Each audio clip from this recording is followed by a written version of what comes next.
Which is harder, the Souls series or the Monster Hunter series? This is a bold and very subjective question to attempt to answer here, but we thought it would make for a fun discussion and one that I'm very interested to see the response to. People freak out when you ask these types of questions, but I think it's fun to talk about. Can you ask yourself genuinely, what was harder in your experience? Well, welcome back to Rage Gaming. My name is Hollow, and today we're going to try and tackle this difficult topic. I think there's three sides to this concept: novice level, proficient level, and expert level. Novice would be your first hunt, where you're struggling to control your weapon while fighting your very first monster ever, like Great Jagras in World. Or stepping out from your prison cell in Dark Souls 1 to go on to face your very first boss, the Asylum Demon. Meanwhile, something like proficient is when you're more comfortable, confident even, with your weapon and playstyle of choice. Maybe you got a functional build for that. You understand the core of the game at this point. In Monster Hunter, say World, your final boss fight originally was Xeno'jiiva or Gwyn in Dark Souls before any DLC. Both of those are interestingly not that challenging when compared to, say, future stuff like Arch-Tempered monsters or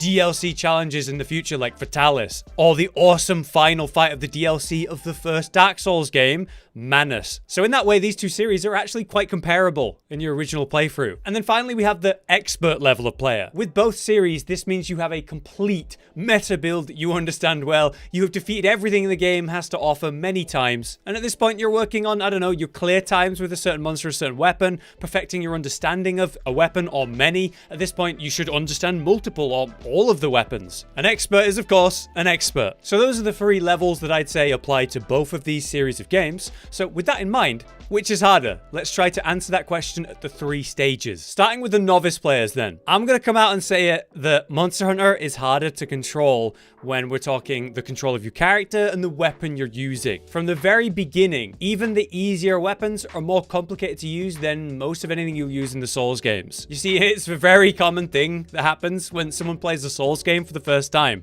It's called R1 spam. The simple act of relying on a single light attack combo your entire playthrough. As long as you can use the easy to rely on block or just roll to avoid damage and then attack with your quick R1s and always deal damage with that, you can go on to kind of beat anything and everything eventually. Naturally, that is far from the most fun or effective way to play, but it's actually a very common thing to see a new player do. Meanwhile, in Monster Hunter, if you were to just press one attack button over and over, well, most of your attack combos won't even work. Where Souls R1 spam is a very effective way to play, light attack spam only in Monster Hunter, not nearly as strong. So there's a point for difficulty for Monster Hunter, but let's move on to how both games have great healing in form of potions, but Souls actually limits you more. In Monster Hunter, you can find herbs and honey and make more potions during a hunt, even return to the tent in the newer games to actually go and resupply, and then continue the fight with all of those benefits without even losing any progress. In Souls, if you were to rest at a bonfire to restore your flasks,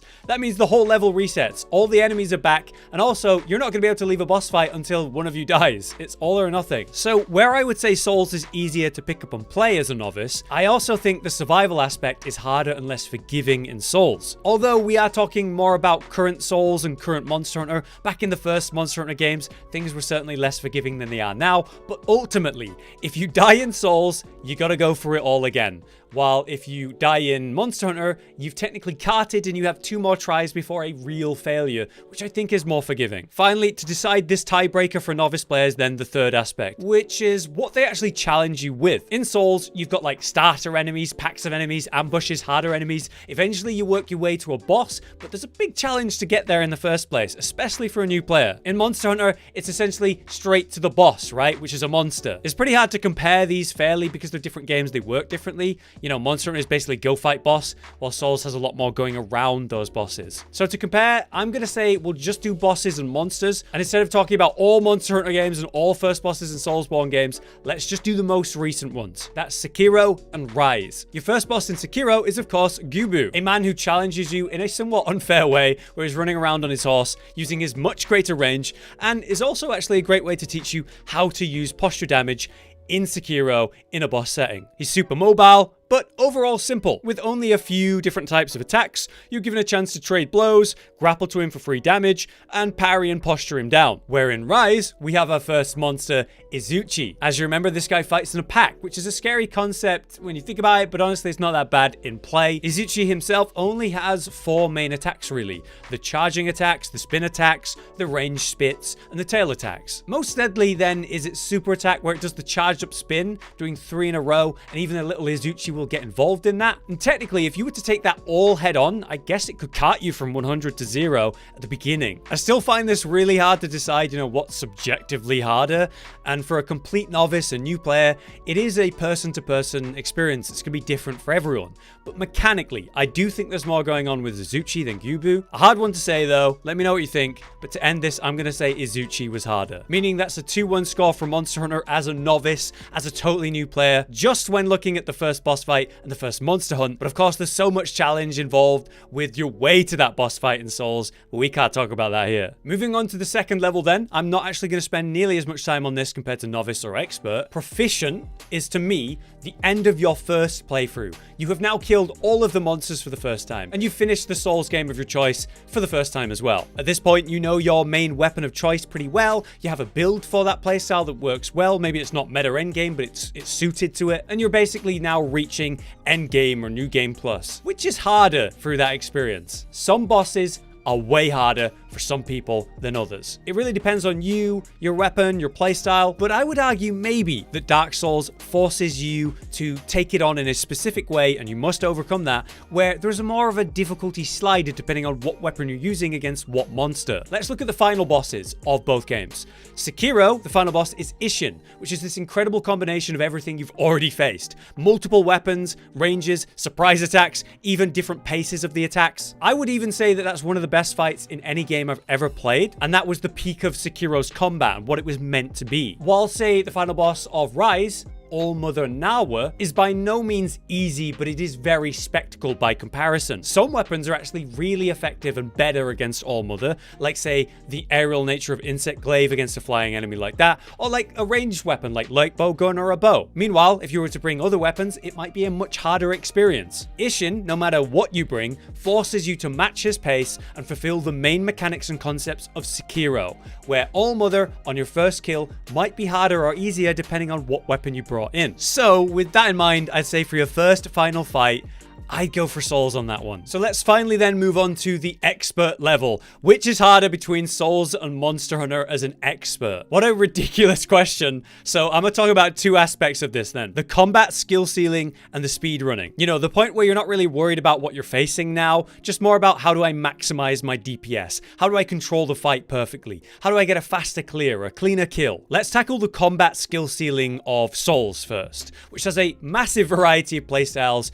in any Souls game, but actually not so much in Sekiro.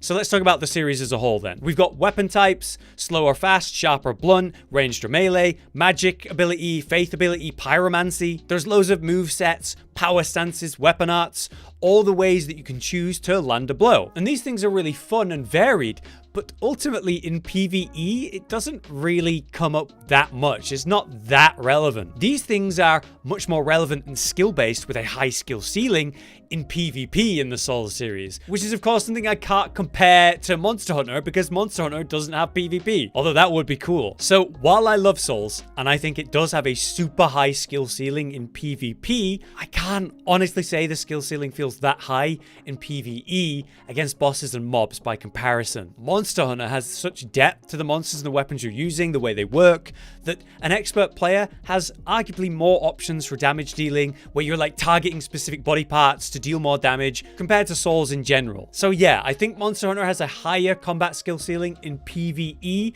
because Souls combat, its skill ceiling, that shines more in PvP. What about speedrunning then?